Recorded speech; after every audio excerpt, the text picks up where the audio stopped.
साथियों, आप सभी का इस प्लेटफॉर्म पर स्वागत है।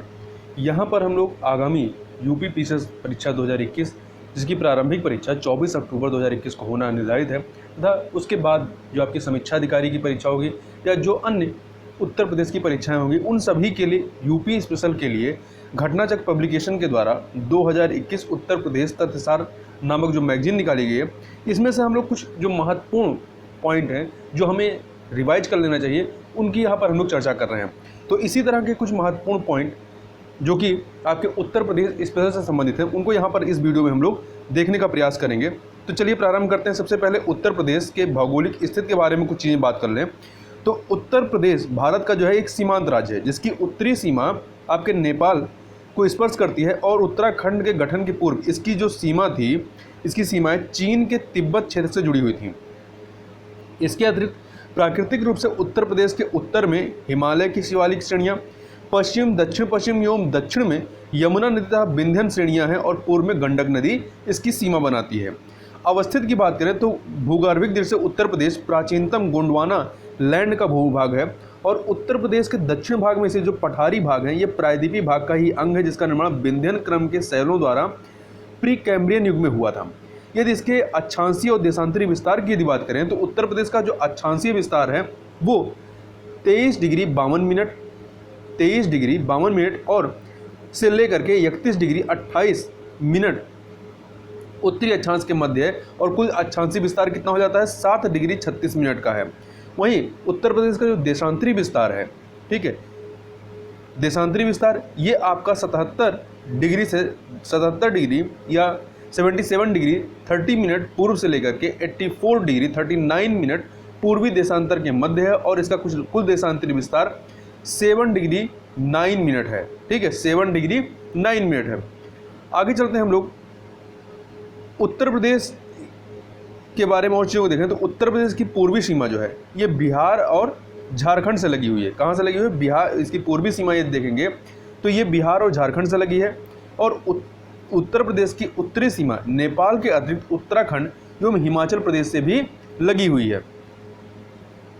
इसके अतिरिक्त उत्तर प्रदेश की पश्चिमी सीमाएं हैं वो हरियाणा, राजस्थान तथा केंद्र शासित प्रदेश दिल्ली से लगी है और उत्तर प्रदेश की दक्षिणी सीमाएं मध्य प्रदेश और छत्तीसगढ़ को स्पर्श करती हैं। वहीं उत्तर प्रदेश की सबसे लंबी सीमा मध्य प्रदेश को से स्पर्श करती है और उत्तर प्रदेश की सबसे न्यूनतम सीमा जो है सीमा रेखा वो हिमाचल प्रदेश को स्पर्श करती है और उत्तर प्रदेश का एकमात्र ऐसा जिला सहारनपुर है जिसकी सीमा हिमाचल प्रदेश से लगती है। इसके अतिरिक्त सहारनपुर की जो सीमा है वो हरियाणा और उत्तराखंड से भी लगती है। उत्तर प्रदेश के सर्वाधिक 11 जिलों को स्पर्श करने वाला जो राज्य है वो मध्य प्रदेश है। वहीं सर्वाधिक 4 प्रदेशों को स्पर्श करने वाला उत्तर प्रदेश का एकमात्र जिला सोनभद्र है। यह मध्य प्रदेश, छत्तीसगढ़, झारखंड और बिहार को स्पर्श करता है। और वहीं उत्तर प्रदेश की सीमा को स्पर्श करने वाला एकमात्र विदेशी राष्ट्र कौन सा है? नेपाल है। और सबसे महत्वपूर्ण पॉइंट ये याद रखिएगा कि उत्तर प्रदेश के जो 7 जिले हैं वो नेपाल की सीमा को स्पर्श करते हैं। अब ये 7 जिले कौन से हैं, एक बार इसको मैप में जरूर देखिएगा। पूर्व से पश्चिम की तरफ हम यदि क्रम लगाएं तो सबसे पूर्व में आपका महाराजगंज है, फिर पूर्व से पश्चिम चलिए सिद्धार्थनगर, बलरामपुर, श्रावस्ती, बहराइच, लखीमपुर खीरी और पीलीभीत। इसको 2-3 बार आप रिपीट कर लेंगे तो आपको याद हो जाएगा। मैप के से देखेंगे तो और अच्छे से याद हो जाएगा। तो इसको ध्यान रखिएगा, इस पर प्रश्न पूछे जाते हैं। प्रदेश के सबसे कम जिलों को स्पर्श करने वाला जिला कौन सा है? ललितपुर है, जो एकमात्र झांसी को स्पर्श करता है तथा मध्य प्रदेश से तीनों तरफ से घिरा हुआ जिला आपका ललितपुर ही है। अब इसके उत्तर प्रदेश भौगोलिक क्षेत्रफल की बात करें तो इसका भौगोलिक क्षेत्रफल जो है 2,40,928 वर्ग किलोमीटर है, जो कि भारत के कुल क्षेत्रफल 32,87,263 वर्ग किलोमीटर के लगभग 7.33% के बराबर है। और क्षेत्रफल की दृष्टि से चौथे नंबर पे है। पहले नंबर पर मध्य प्रदेश है, दूसरे पे आपका पहले पे राजस्थान है, दूसरे पे मध्य प्रदेश है, तीसरे पे महाराष्ट्र, चौथे पे आपका उत्तर प्रदेश है। आगे चलते हैं। उत्तर प्रदेश का वर्तमान जो भौगोलिक स्वरूप हम लोग देख रहे हैं, ये आपका 9 नवंबर 2000 को अस्तित्व में आया था। 9 नवंबर 2000 को उत्तर प्रदेश के 13 पर्वतीय जिलों को काट करके उत्तरांचल, अर्थात अब इसे उत्तराखंड कहते हैं, राज्य का निर्माण किया गया। आगे चलते हैं हम लोग। यहाँ पे एक सेकेंड आगे देख लेते हैं। प्रदेश के ऊंचाई वाले भागों में मिलने वाली प्राचीनतम जलोढ़ मिट्टी को क्या कहते हैं? राढ़ के नाम से जाना जाता है। और आगे चलते हैं। जो महत्वपूर्ण पॉइंट है उनको ही यहाँ पर हम लोग बात कर रहे हैं। उत्तर प्रदेश में दक्षिण पठारी प्रदेश का जो कुल क्षेत्रफल है वो 45,200 वर्ग किलोमीटर है और दक्षिण पठारी प्रदेश के अंतर्गत बुंदेलखंड एवं बघेलखंड के भूभाग सम्मिलित हैं। और वहीं इसके बारे में अन्य चीज़ों को देखें तो बुंदेलखंड का निर्माण जो है उत्तर प्रदेश के दक्षिणी उच्च प्रदेश में विंध्य काल की प्राचीनतम जो नीच चट्टानें हैं, नीच चट्टानों द्वारा तथा निम्न प्रदेशों में नदियों द्वारा निक्षेपित मिट्टी से हुआ है। बुंदेलखंड के पश्चिमी भाग में काली मृदा, जिसे रेगुर के नाम से जानते हैं, इसका विस्तार है जो मालवा पठार का ही विस्तार है। और वहीं कैमूर श्रृंखला जो है वो बुंदेलखंड से लगी हुई है। इसकी रचना विंध्यन शैलों से हुई है। बुंदेलखंड में चलाश नामक घास बहुतायत में पाई जाती है, तो महत्वपूर्ण फैक्ट है। वहीं बघेलखंड क्षेत्र में शंक्वाकार टिले बहुतायत में मिलते हैं। और बघेलखंड क्षेत्र की एक प्रमुख नदी जो है वो सोन नदी है, जो कि आपके अमरकंटक की पहाड़ियों से निकलती है। बघेलखंड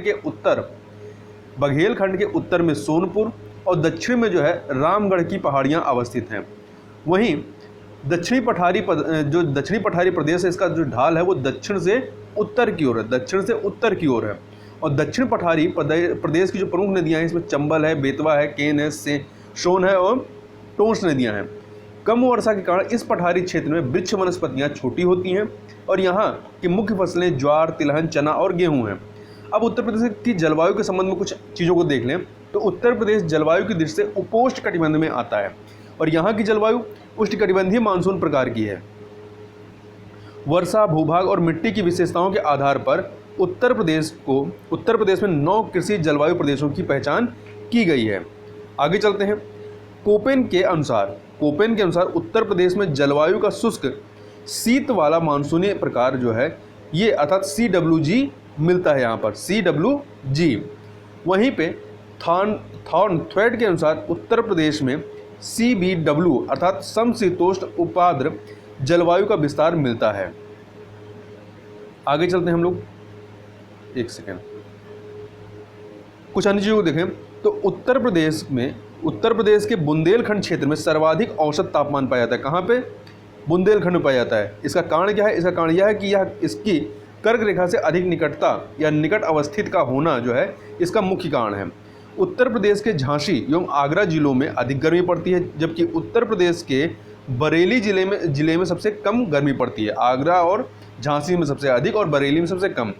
ग्रीष्म ऋतु में उत्तर प्रदेश में पश्चिमी हवाएं तीव्र गति से चलती हैं। इन पश्चिमी हवाओं को, ये जो पश्चिमी शुष्क और गर्म हवाएं होती हैं, इन्हीं को क्या कहते हैं? लू कहा जाता है। आगे चलते हैं, एक सेकेंड। और देखिए उत्तर प्रदेश में जो यहाँ पर आंकड़े 1989 से 2018 तक के लिए गए हैं, इस दौरान सर्वाधिक वर्षा या माध्य वर्षा आपका गोरखपुर में हुई है, सर्वाधिक वर्षा, और सबसे कम वार्षिक वर्षा जो है रायबरेली में दर्ज की गई है। और आगे चलते हैं।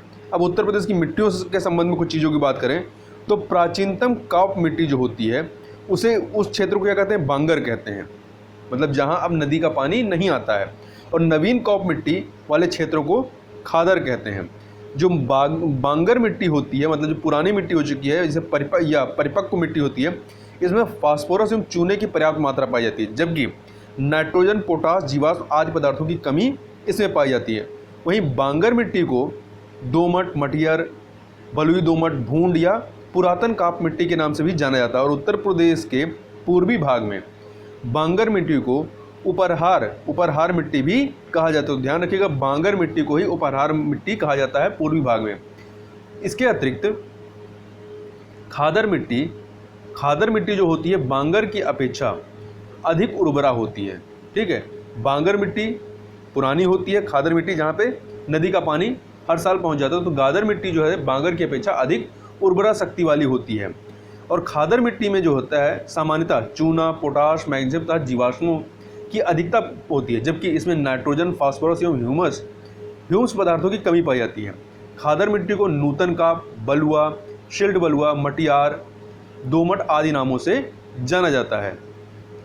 वहीं उत्तर प्रदेश में दोमट एवं बलुई मिट्टी को क्षेत्रीय भाषा में शिकटा, करियाल व धनका भी कहते हैं। तो उत्तर प्रदेश में दोमट एवं बलुई मिट्टी क्या कहते हैं क्षेत्रीय भाषा में? शिकटा, करियाल व धनका। गंगा यमुना तथा उनकी सहायक नदियों के बाढ़ वाले क्षेत्रों में प्लाइस्टोसीन युग में निर्मित बलुई मिट्टी के 10 से 12 फीट ऊंचे टीलों को भूंड कहते हैं। क्या कहते हैं? भूंड कहते हैं। तो ध्यान रखिएगा कि भूंड होते क्या हैं। तो भूंड जो है यह हल्की दोमट एवं मिश्रित बलुई मिट्टी होती है। अब थोड़ा सा बुंदेलखंडी मृदा के बारे में बात करें तो उत्तर प्रदेश के दक्षिणी पठार की मिट्टियों को बुंदेलखंडी मिट्टी कहते हैं। इस क्षेत्र में भोटा, माड़, कांवड़, पड़वा, राकड़ आदि मिट्टियाँ पाई जाती हैं। इस क्षेत्र की काली मिट्टी को करेल, कपास अथवा रेगुर आदि नाम से जाना जाता है। वहीं आगे चलते हैं इसमें। देखिए भोटा मिट्टी जो है ये विंध्य पर्वतीय क्षेत्रों में पाई जाती है, जबकि माड़ या मार मिट्टी काली मिट्टी या रेगुर मिट्टी के समान चिकनी होती है। और वहीं माड़ या मार मिट्टी में सिलिकेट, लोहा एवं एल्युमिनियम खनिज पाए जाते हैं। और मांट मिट्टी जो है उत्तर प्रदेश के पूर्वी क्षेत्रों में पाई जाती है। इस मिट्टी में चूना अधिक होता है। वहीं आगे चलते हैं। लाल मिट्टी जो है, लाल मिट्टी ये उत्तर प्रदेश के मिर्जापुर, सोनभद्र जिलों में पाई जाती है। लाल मिट्टी का निर्माण बालू में शैवालों के अपक्षय से होता है। और लाल मिट्टी का विस्तार जो है बेतवा एवं धसरान नदियों के जल प्लवित क्षेत्रों में पाया जाता है। लाल मिट्टी में नाइट्रोजन, जीवाश्म, फास्फोरस एवं चूना खनिजों की कमी पाई जाती है। आगे चलते हैं। जल प्लावित नदी के किनारे पाई जाने वाली मिट्टी को उत्तर प्रदेश में ढूह के नाम से जाना जाता है। उत्तर प्रदेश के उत्तर पूर्व में स्थित कुशीनगर जिले की मिट्टी को स्थानीय भाषा में भाट कहा जाता है। और वहीं उत्तर प्रदेश के उत्तर पश्चिमी भाग की मिट्टी में फॉस्फेट खनिज की कमी पाई जाती है। और उत्तर प्रदेश के जौनपुर, आजमगढ़ तथा मऊ जनपदों की मृदा में पोटास की कमी पाई जाती है। आगे चलते हैं मृदा अपर्दन के संबंध में। तो चंबल नदी जो है, चंबल नदी अधिग्रहण क्षेत्र में अवनालिका अपर्दन सर्वाधिक होता है, जिससे उत्तर प्रदेश का इटावा जिला विशेष रूप से प्रभावित है। इसके कारण ही आगरा, इटावा और जालौन, इसी अवनालिका अपर्दन की वजह से आगरा, इटावा और जालौन जिलों में बीहड़ पाए जाते हैं। कहाँ पे? आगरा, इटावा और जालौन में। कुछ अन्य चीज़ों को देखें यहाँ पे। उत्तर प्रदेश के पश्चिमी क्षेत्र में अवनालिका अपर्दन, पश्चिमी क्षेत्र में देखेंगे तो अवनालिका अपर्दन, दक्षिणी क्षेत्र में जो है रिल अपर्दन तथा पूर्वी और उत्तरी क्षेत्र में परत अपर्दन विशेष रूप से प्रभावी है। तो महत्वपूर्ण फैक्ट याद रखिएगा। वायु अपर्दन से उत्तर प्रदेश का सर्वाधिक प्रभावित जिला कौन सा? मथुरा और आगरा। जबकि जलीय अपर्दन से उत्तर प्रदेश का सर्वाधिक प्रभावित क्षेत्र कौन सा है? हिमालय का तराई प्रदेश है। आगे चलते हैं। आगे हम लोग बात कर लेते हैं उत्तर प्रदेश की नदियों के संबंध में। तो देखिए यहाँ नदियों की हमें बात करनी है। तो सबसे पहले उत्तर प्रदेश की जो प्रमुख नदियाँ हैं इनका उद्गम कहाँ से होता है? तो देखिए गंगा नदी का उद्गम उत्तराखंड से है, यमुना का भी उत्तराखंड, घाघरा का तिब्बत है, चंबल का मध्य प्रदेश है, सोन का मध्य प्रदेश है, रामगंगा का उत्तराखंड है, राप्ती का नेपाल है, बेतवा का मध्य प्रदेश है, गोमती का उत्तर प्रदेश है, केन का मध्य प्रदेश है, टोंस का मध्य प्रदेश है, शारदा का उत्तराखंड है। अब उत्तर प्रदेश में जो स्थित जो प्रमुख झीलें हैं और कहाँ पे वो झीलें हैं इसको एक बार हमने देख लेना चाहिए। तो कीठम झील या सुर सरोवर झील ये आगरा में है, गौर झील आपका रामपुर में है, बड़ा ताल या गोखुर झील जो है शाहजहाँपुर में है, बरुआ सागर झांसी में है, कुंद्रा समुंदर ये उन्नाव में है, मदन सागर महोबा में, टांडा दरी या दरार गर्त मिर्ज़ापुर में है, बेला सागर कृत्रिम झील महोबा में। तो ध्यान रखिएगा जो आपका बेला सागर महोबा का है ये झील कृत्रिम झील है। चित्तौरा झील बहराइच में है, दरबन झील अयोध्या में है, शुरहा ताल बलिया में है, करेला जो है ये आपका लखनऊ में है, समसपुर झील रायबरेली में है, राधाकुंड मथुरा में है, और इसके अतिरिक्त बल्हापारा कानपुर में है, राजा का बांध सुल्तानपुर, अवधी ताल वाराणसी, मोती झील आपका कानपुर शहर में है, रामगढ़ ताल गोरखपुर, और शेखा झील जो है आपका अलीगढ़ में है। और यहाँ ध्यान रखिएगा कि जो कानपुर है ये गंगा नदी के दाएं किनारे पर है, कानपुर गंगा नदी के दाएं किनारे पे है, जबकि वाराणसी बाएं किनारे पर है। तो इस बात को ध्यान रखिए, कई बार से प्रश्न पूछे गए हैं कि कानपुर जो है गंगा नदी के दाएं किनारे पर और वाराणसी बाएं किनारे पे, और आपका प्रयागराज किस किनारे पे है इसको आप कमेंट बॉक्स में चाहे तो बता सकते हैं। आगे चलते हैं। आगे हम लोग बात करेंगे अब, एक सेकेंड। उत्तर प्रदेश में यमुना नदी जो है ये बृहद चाप का निर्माण करती है और उत्तर प्रदेश में मथुरा, वृंदावन, आगरा, इटावा, कालपी, हमीरपुर व कौशाम्बी जो है ये यमुना नदी के किनारे अवस्थित प्रमुख नगर हैं। रामगंगा नदी जो है ये इसका उद्गम हिमालय की दूधा टोली श्रेणी पौड़ी गढ़वाल से होता है और रामगंगा नदी कॉर्बेट नेशनल पार्क से होकर के बहती है। तो महत्वपूर्ण फैक्ट है, याद रखिएगा। शारदा नदी का उद्गम जो है कुमाऊं हिमालय के मिलाप ग्लेशियर से होता है। प्रारंभ में से काली गंगा या गौरी गंगा के नाम से जाना जाता है। और शारदा नदी जो है ये पीलीभीत एवं नेपाल की सीमा निर्धारित करती है। वहीं घाघरा नदी की बात करें तो घाघरा नदी का उद्गम तिब्बत के पास एक हिमनद है, या तिब्बत में एक हिमनद है, माप चाचुंगो हिमनद, यहाँ से होता है। और घाघरा नदी की सहायक नदियाँ करनाली, सिख, टीला, सेठी, बेरी, राप्ती एवं छोटी गंडक है। और वहीं इसे क्या कहते हैं, सरयू नदी के नाम से भी जाना जाता है। जो आपका घाघरा नदी है इसे सरयू नदी के नाम से भी जाना जाता है और अयोध्या जो सरयू नदी के किनारे अवस्थित है। 1080 किलोमीटर प्रवाहित होने के बाद यह नदी जो है अर्थात सरयू नदी बिहार के छपरा के निकट गंगा नदी से मिल जाती है। राप्ती नदी की बात करें तो राप्ती नदी का उद्गम स्थल नेपाल के रुकुमकोट है। नेपाल का रुकुमकोट है।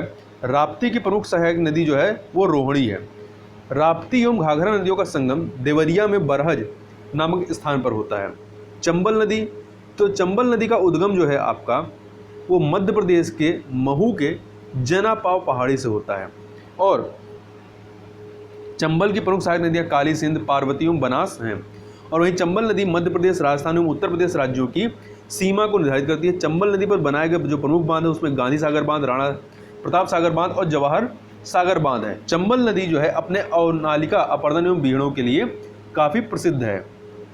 आगे देखते हैं, चंबल नदी जो है उत्तर प्रदेश के इटावा जिले में यमुना में मिल जाती है। और बेतवा नदी की बात करें तो बेतवा नदी का उद्गम मध्य प्रदेश के रायसेन के कुमरा गांव से होता है। यह नदी हमीरपुर के समीप यमुना नदी में मिलती है। यह नदी जो है हमीरपुर के समीप जो है यमुना नदी में जाकर के मिल जाती है, जो बेतवा नदी है आपकी।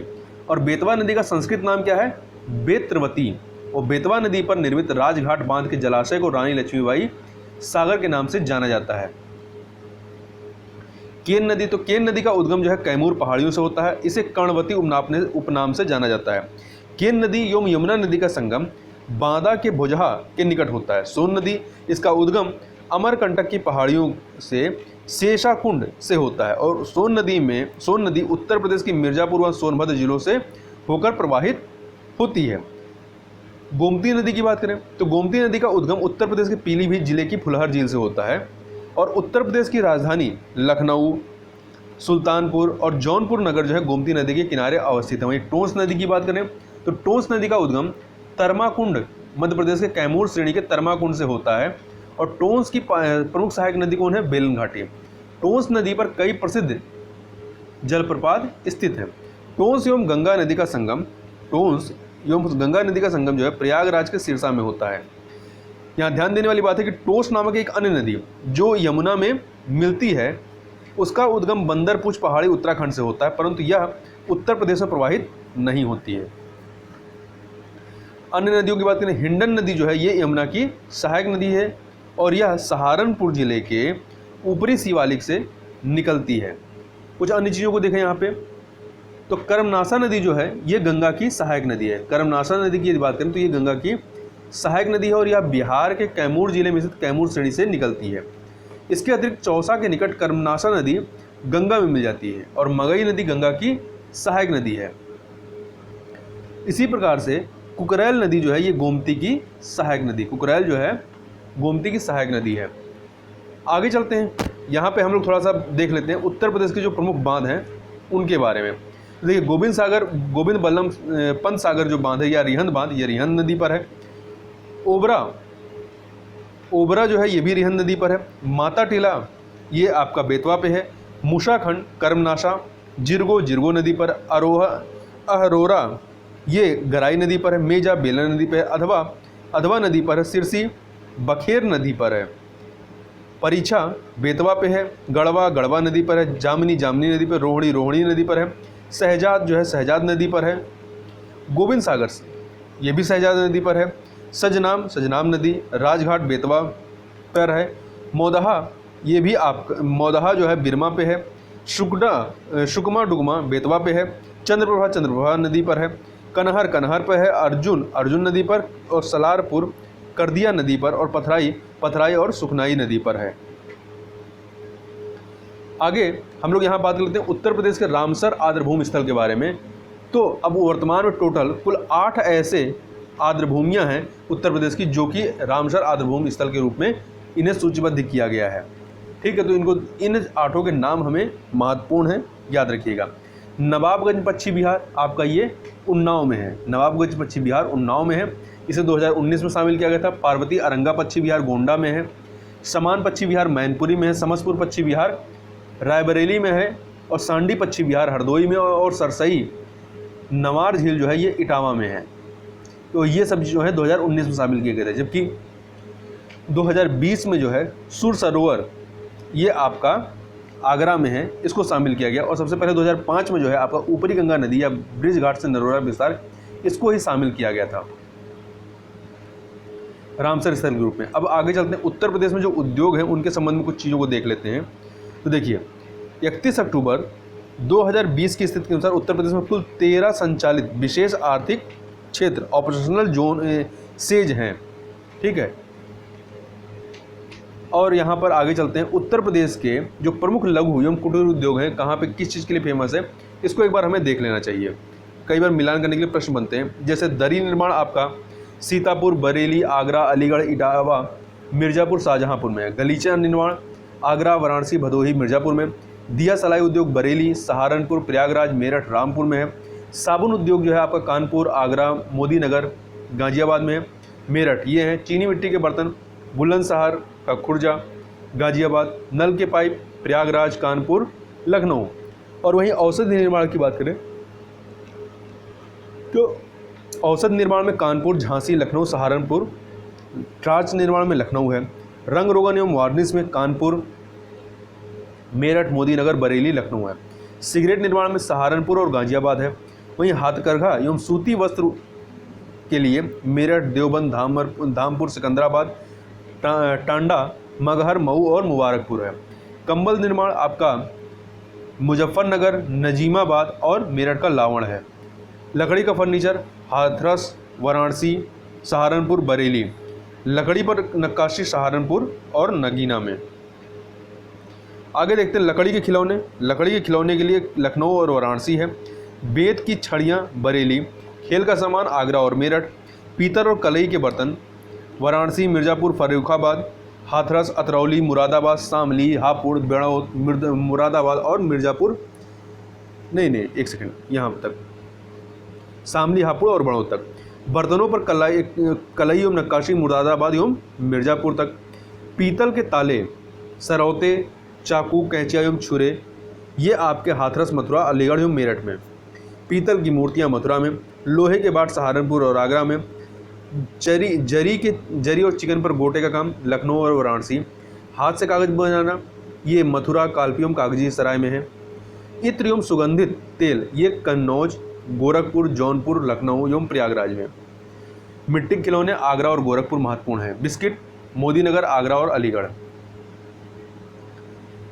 यहाँ ध्यान दीजिएगा कि उत्तर प्रदेश का बृहत्तम उद्योग जो है हथकरघा उद्योग है। कौन सा है? हथकरघा उद्योग है।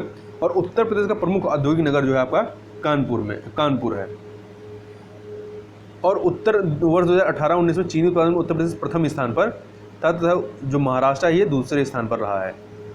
आगे चलते हैं, कुछ अन्य चीज़ों को देखते हैं। अब यहाँ पर सबसे महत्वपूर्ण जो है एक जिला एक उत्पाद योजना, इसके बारे में देख लेते हैं। इससे प्रश्न आपका बनने की पूरी संभावना रहेगी, क्योंकि आयोग ने अभी जो भी परीक्षा कराया, चाहे जीआईसी प्रवक्ता हुआ, चाहे स्टाफ नर्स, उसमें एक जिला एक उत्पाद योजना से संबंधित प्रश्न पूछा है। एक जिला एक उत्पाद ODOP, one district one product की अवधारणा मूल रूप से जापान सरकार द्वारा 1979 में प्रारंभ की गई थी। इसके उपरांत इस योजना को थाईलैंड सरकार द्वारा भी प्रसारित किया गया। इसके अतिरिक्त इस तरह की योजना का मॉडल इंडोनेशिया, फिलीपींस, मलेशिया और चीन द्वारा भी अपनाया गया। 24 जनवरी 2018 को उत्तर प्रदेश सरकार के द्वारा उत्तर प्रदेश दिवस के अवसर पर एक जिला एक उत्पाद योजना का शुभारंभ किया गया। इस योजना के माध्यम से छोटे जिले के छोटे, मध्यम और इस योजना के माध्यम से जिले के छोटे, मध्यम और परंपरागत उद्योगों का विकास संभव हो पाएगा। तो अब इसके बारे में हमें अब सीधे कौन सा जिला किस प्रोडक्ट के लिए आवंटित किया गया है उसको यहाँ पर हमें देखना है।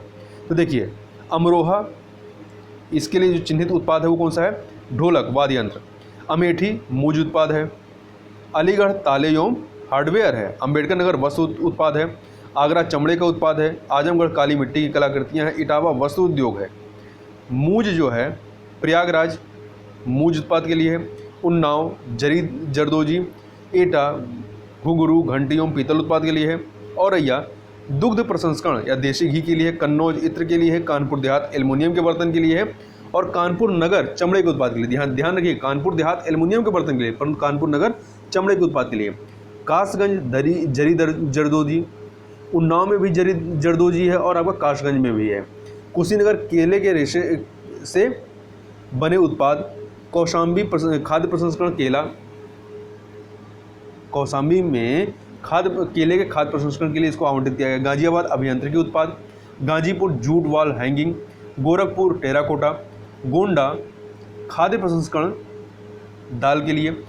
गौतम बुद्ध नगर सिले सिलाए वस्त्र हैं। चित्रकूट लकड़ी खिलौने हैं। चंदौली जरी जरदोजी है। और आपका जालौन जो है हस्त निर्मित कागज कला से संबंधित है। जौनपुर ऊनी कालीन जो दरी होती है उसको बनाने में। Jhansi soft toys.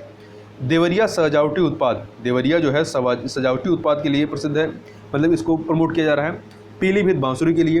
प्रतापगढ़ खाद्य प्रसंस्करण, इसमें आंवले के लिए। फतेह बहादुर बेडशीट एवं आयरन फैब्रिकेशन वर्क्स के लिए। फर्रुखाबाद वस्त्र छपाई। फिरोजाबाद कांच उत्पाद। अयोध्या गुण के लिए अयोध्या है। वहीं बदायूं जरी जरदोजी। बरेली जरी जरदोजी, ठीक है। बलरामपुर खाद्य प्रसंस्करण दाल के लिए है। बलिया ये बिंदी टिकुली उत्पाद के लिए है। वहीं पे आगे चलते हैं, एक सेकेंड। बस्ती जो है कास्ट शिल्प वुड क्राफ्ट के लिए। बहराइच गेहूं डंठल हस्तशिल्प है। बागपत घरेलू सजावटी सामान के लिए। बाराबंकी जो है आपका कपड़ा उत्पाद के लिए। बांदा शेयर पत्थर शिल्प, शेयर नहीं संजर पत्थर शिल्प। बिजनौर कास्ट शिल्प या वुड क्राफ्ट, जैसा कि बस्ती भी इसी के लिए है। बुलंदशहर चीनी मिट्टी के बर्तन है। मऊ है वस्त्र उत्पाद है। मथुरा है स्वच्छता संबंधी उपकरण सैनिटरी फिटिंग के लिए। महाराजगंज फर्नीचर के लिए। महोबा जो है गौरा पत्थर शिल्प के लिए। मिर्ज़ापुर कालीन के लिए। मुजफ्फरनगर गुण के लिए। मुरादाबाद जो है धातु शिल्प के लिए। मेरठ खेल का सामान। मैनपुरी तारकशी कला। और रामपुर पैचवर्क के साथ एप्लिक वर्क। रायबरेली कास्ट शिल्प अर्थात वुड क्राफ्ट। लखनऊ चिकनकारी एवं जरी जरदोजी है। लखीमपुर खीरी जनजातीय शिल्प है। ललितपुर जरी सिल्क साड़ी है। और वाराणसी रेशम साड़ी है। शामली लौह कला। शाहजहांपुर जरी जरदोजी। श्रावस्ती जनजातीय शिल्प है। संभल सिंह एवं अस्थि उत्पाद है। सहारनपुर लकड़ी पर नक्काशी है। सिद्धार्थनगर खाद्य प्रसंस्करण काला नमक चावल के लिए। सीतापुर दरी। सुल्तानपुर मूज उत्पाद। सोनभद्र कालीन। संत कबीर नगर पीतल के बर्तन। भदोही कालीन है, तो सोनभद्र में भी कालीन है और भदोही में भी कालीन है। हमीरपुर जूते। हरदोई हथकरघा। हाथरस हींग।